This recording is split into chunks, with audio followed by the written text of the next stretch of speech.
Make sure y'all stay on point with The Puncher's Point.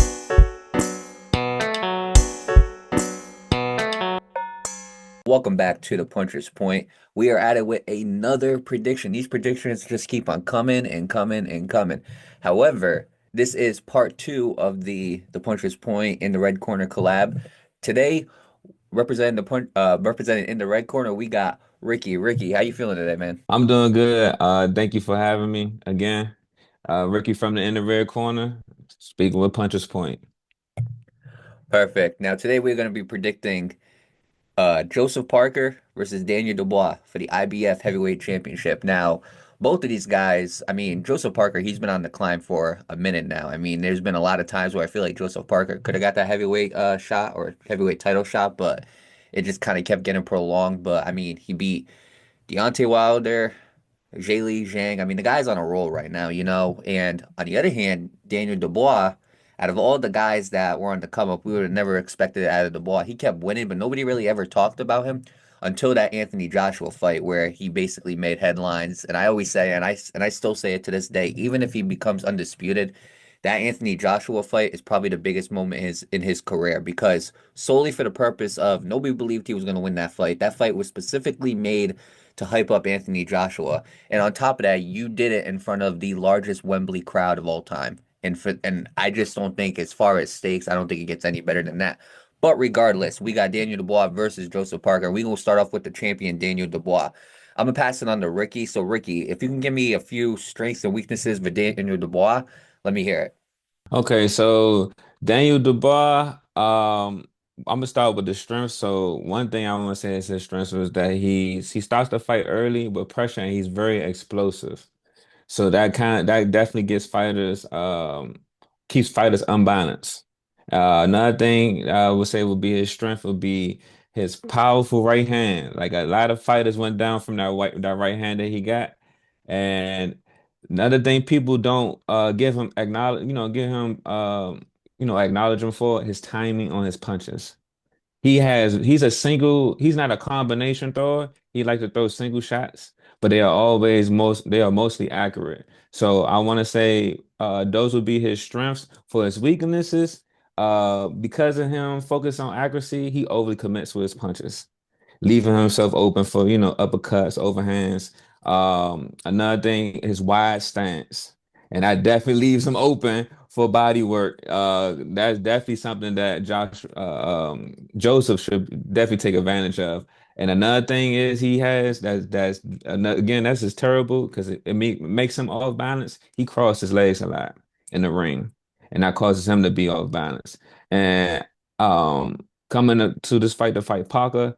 I hope he worked on his footwork because that's when Parker is definitely going to strike against him. I love how you talked about his right hand because one of my strengths was he has a deadly straight right, specifically that straight right. I mean, when that thing comes, it pops people. I really like his left hook as well. That left hook, I mean, when that lands, that is a beautiful punch. And the thing about him is, I always believed Daniel Dubois was somewhat underrated.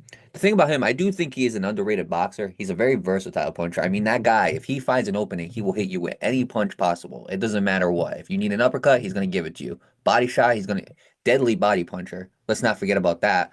I mean, Usyk has a couple words for that, you know what I'm saying? So, but overall, he's such a versatile puncher and he has a high volume punch rate, which is similar and it connects to what you said about how he starts off early. I mean, he high volume, the guy don't stop. You know, he's gonna throw everything in the kitchen sink at you.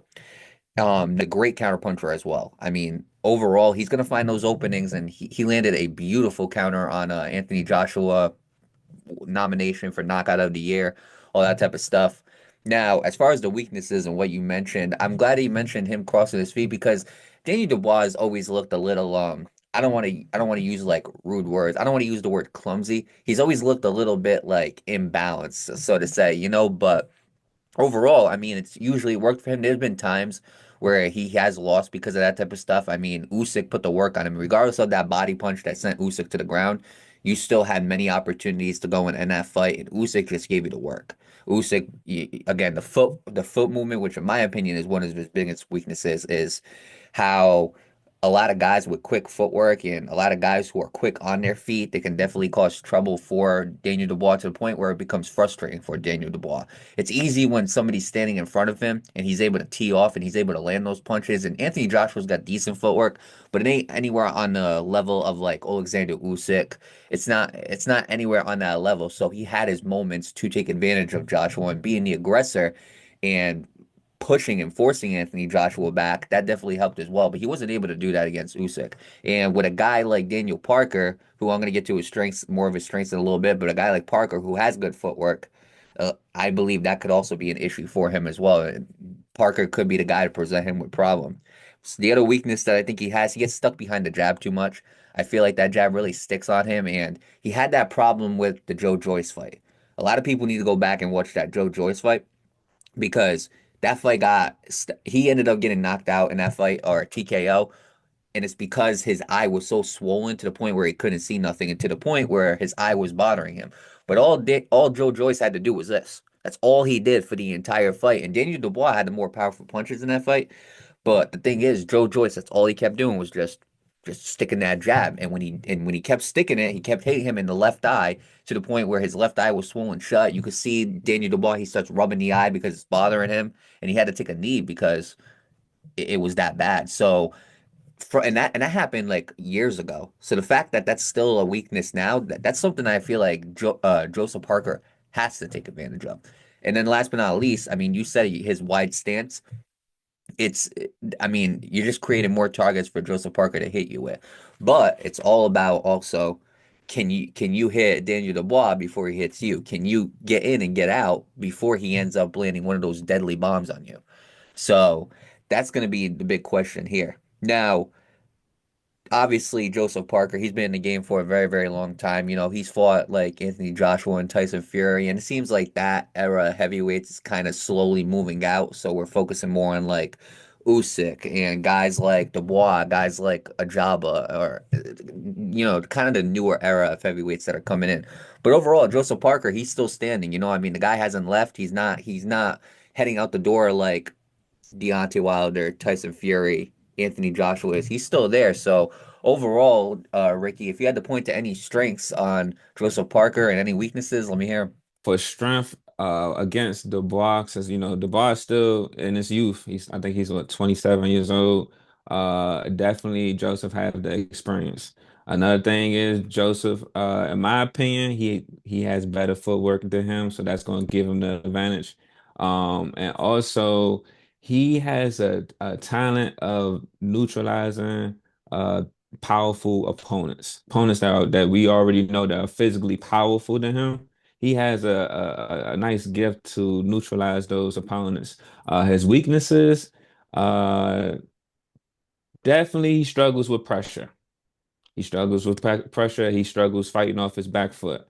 So in that aspect, having that weakness against Daniel Dubois, which is a pressure fighter, and he's looking to force you into mistakes and set traps at the same time, that's going to leave Joseph open. And I wouldn't be surprised he get KO or knocked down, at least knocked down twice before he get KO'd, because that's one of the weaknesses I would say that will really determine how the fight will go for him.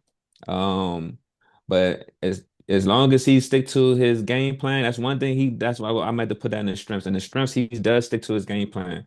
Whoever I forgot his name, whoever his corner is right now, definitely lay out a great game plan against Deontay, a great game plan against a beautiful game plan against Zhang. Because how can you pull off a W after getting knocked down twice against him? So I want to say, as long as he stick to his game plan, he should be good. But these weaknesses that he got are very crucial, very critical for this fight. And with Joseph Parker, as far as the strengths, I really love his right hand. He's got a really good right hand, and it's to the point where that is his huge weapon right there, that right hand. The right hand is the huge weapon. From the right uppercut to the straight right, all of that. The right hand is what drives Joseph Parker. And if you go look at a lot of his knockouts, it's always him setting up for that right hand. He does a good job setting it up. He got sneaky body punches, but the one thing about Joseph Parker that I believe has been able to keep him in the game this long is longevity, or in longevity, and on top of that, heart. I mean, Zhang hit him with two knockdowns, and if you go and you look at those knockdowns, both of those knockdowns that happened in that fight was from the left, both. And the problem is with that, the reason why that's so important is because they hit him right after he throws the right. And so right when after he throws that right, that left hand is down, and the left side of his face is open for the taking.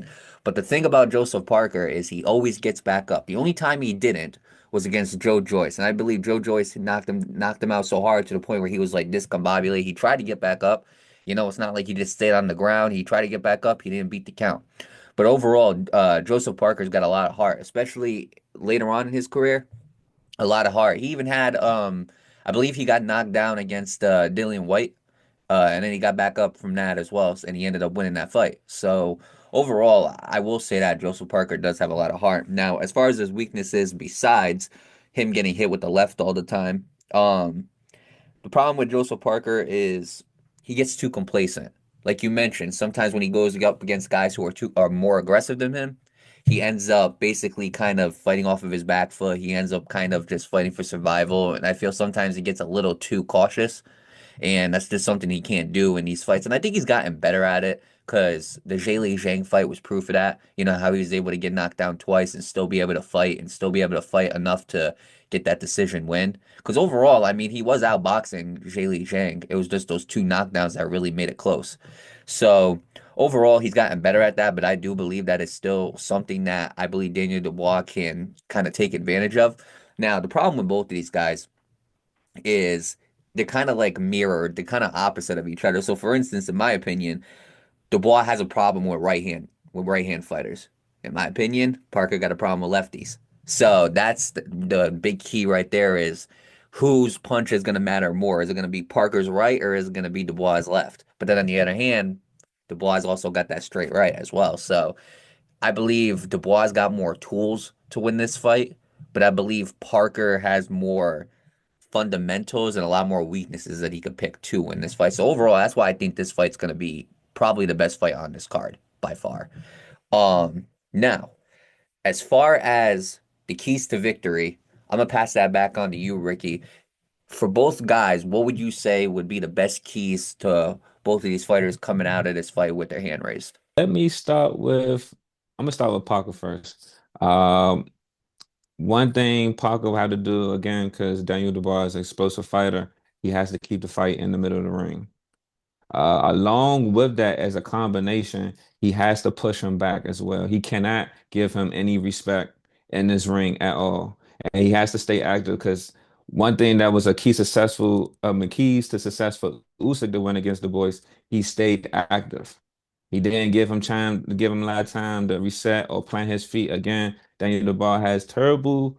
I ain't gonna say terrible, terrible, but I've seen worse. But he crosses his feet when he moves, and that keeps him unbalanced. And that's something that Parker needs to do. Put in his game plan for this fight. Again, he need to neutralize that right hand because that right hand, for some reason, it sets up a lot for him for Daniel Dubois. And the body work along with mixed attacks. And I think Parker is good at that. He's good at combinations. Definitely, yeah, he's very good at combinations. Um, because Daniel Dubois has the problem of leaving, have a wide stance and leaving his body wide open. So that's good for his attacks, and he can just stand behind that jab or jab to the body, mix up the tempo, go up and down. Um, for Dubois, for him to keys the victory for him to win, he has to control the tempo. Yeah, that's I think for real that would be like number one for in my opinion for this fight because of Joseph Parker not being able to handle that pressure. And so he has to dictate him in the ring. He also at the same time need to force Parker to exchange. Because Daniel Dubois game, his power is in his inside game.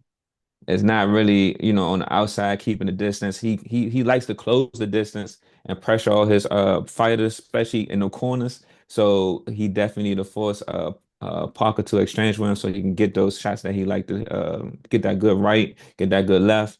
Another thing that will be shocking, I put this on here, even though I feel like he's not gonna do it, but combinations. He has to put combinations in this game. He would be a daily unstoppable beast if he would put more combinations to his game plan. He throws a lot of single shots. And most of his single shots is mostly like jabs. Like he like to jab to the head. He don't really jab to the body a lot. He definitely like to, throw the hooks to the body. But um if he throws combinations, he would be great. That would be great for this fight because Parker would not. It'd be hard for Parker to defend because Parker defense, um, is not really the best. Parker likes to drop his lead hand, and also he likes to parry. If I'm not mistaken, he likes to parry when he drops his lead hand. He likes to parry with the right. So that you can't do that with Dubois. Dubois is gonna eat that up. Either he's gonna eat it up at the body or he's gonna go over top. So those are my keys to victory between Pac and Dubois. I love that, honestly. I thought that was super detailed, a lot more detailed than what I had for the keys. As far as Dubois, for me, use your footwork. So the thing is with Dubois, a lot of guys who were able to beat him with that jab, guys like Joe Joyce, I believe they had a bigger reach than Daniel Dubois. So it was easy for them to just keep sticking him with that jab without putting themselves in danger. In my opinion, Joseph Parker is going to have to put himself in those dangerous situations, but he's also going to have to evade from those dangerous situations. So for instance, you don't have the reach that Joe Joyce does. So you can't go into this fight and just expect that you're going to stay still and jab and you're going to hit Dubois. You're going to have to move in and hit the ball with those jabs and force that jab in. But you're also going to have to evade before he even hits you with anything else because the second he hits you with one of those dynamite bombs, it's game over. In my opinion, that's when Joseph Parker is really going to have to put that heart to rest or to put the heart like to the test as far as because he's gone up against guys like Zhang who's got tremendous power as well. I would say Zhang's got relatively maybe the same amount of power as Dubois, but Dubois can do it in many different ways versus Zhang. So I would say definitely use your footwork to get into the insides, kind of hit that jab, kind of stick it to Daniel Dubois, but also evade before anything worse can happen. The other thing about Joseph Parker, I would say, as far as keys, is use your right hand. Use your right hand. So basically, like I said, Daniel Dubois, I believe, in my opinion, that he's really bad with right hand fighters. I believe that that's been a key, in my opinion, to beating Daniel Dubois. I believe that was a key to Usyk beating Dubois. And overall, I feel like if you can use that right hand can land some type of success and you can gain some type of respect from Daniel Dubois. This could be a lot easier of a fight for Joseph Parker. I mean, nobody thought Joseph Parker was going to beat Deontay Wilder, but he did. A lot of people maybe didn't even think that he was going to beat Zhang, but he did. I mean, it's not impossible to say that Joseph Parker can come out of here with a win. He just got to do the right things. He's got to stick to that game plan. Like you mentioned, he's very good at it. But can you do it against a motivated Daniel Dubois? And then last but not least, force Daniel Dubois on his back foot. That would be, in my opinion, that would be the key, the biggest key is you got to force Daniel Dubois to use that footwork to back up. You got to force him to kind of back away and force him to fight on that back foot because, like you said, I mean, as far as he crosses his legs, as far as footwork, he's not the best at it. So you got to make sure that you put him in those uncomfortable situations. I believe if you can get him fighting off of that back foot and you can get him unbalanced, I believe you can score a knockdown. You can gain momentum against Daniel Dubois, and overall, you can win this fight. Now, unfortunately, my keys for Daniel Dubois turned into my keys for Joseph Parker. But regardless, we're gonna get right to Daniel Dubois. Use your left hook. In my opinion, as much as I love that straight right, I believe Daniel Dubois will be ready for that. Use that left hook. In my opinion, if because like I said, he always leaves that left side down. So I believe if you can hit him with that left hook, if you can force Joseph Parker to be hurt early, then I believe you got him. I believe you got him, and I don't think this fight's gonna last that long. I don't think Joseph Parker's gonna quit. I believe maybe like a TKO if that happens, but overall, use your left hook, stay aggressive. Okay, Anthony Joshua did that against him. Joe Joyce did that against him. Stay aggressive. Make sure you're the aggressor, and make sure Joseph Parker knows that he's gonna have to fight your fight. Get him away from his game plan. Force his corner to create a new game plan. If you're gonna let Joseph Parker fight his fight, it's gonna be an easy night for him. But if you can force him to switch things up and change things up, and you can force his corner to think on the fly, I think you got a good fight going on. And then last but not least, The last key for Daniel Dubois, take away his right hand. If you can take away Joseph Parker's right hand, you're set. Because in my opinion, I don't think he's got much. I don't think he's got much more power shots after. I'm not saying he doesn't have any power in his left, but if you can force him to rely on his left, he's not gonna. I don't think he's gonna score as much as you would want to. You have to take away that right hand, and if you could take away that right hand, Daniel Dubois is gonna have a nice, easy victory. So now, with all that being said, betting odds. This is where the fun part gets in. So, as far as the odds right now, Daniel Dubois is the minus 270 favorite, while Joseph Parker is the plus 200 underdog. The most common method to victory is going to be Daniel Dubois by knockout or TKO, minus 135.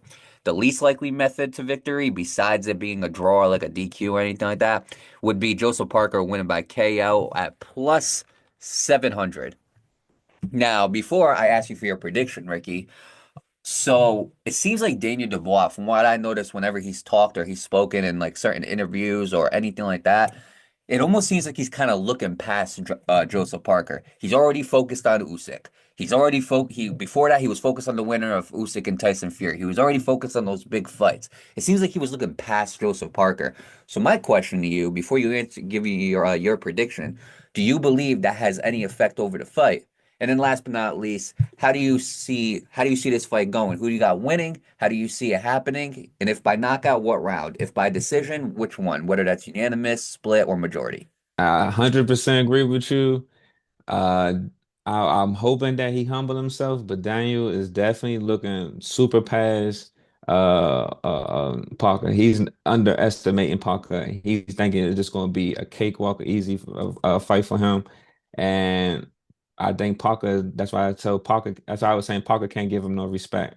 Because that means basically he's let him know his game plan to come in explosive early and knock him out.